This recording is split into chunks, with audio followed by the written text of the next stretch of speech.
انت خدتي ايه؟ خدنا الوصلة وخدنا سبريتين برايفت والجراب. طيب يلا، لو كسبتي مش هحاسبك على كل دول. هنشوف دلوقتي. هنشوف دي واثقه جدا.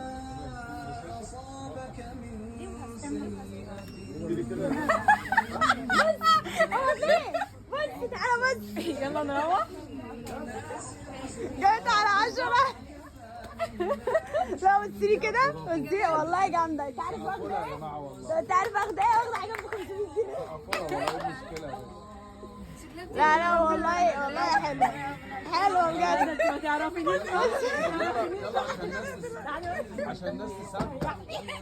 بصي لي بس كده. وقفتها ولا دستها مرتين؟ لا لا بالامانه وقفتها مره. سقفولها والله.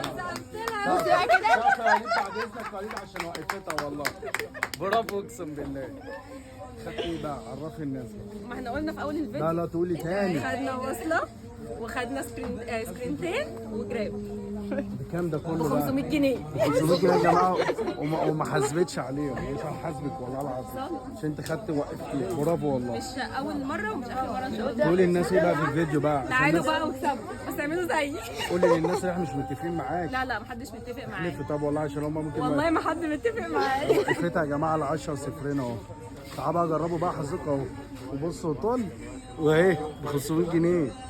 امك دعالك والله العظيم. والله ان شاء الله الفجر 3 مرات.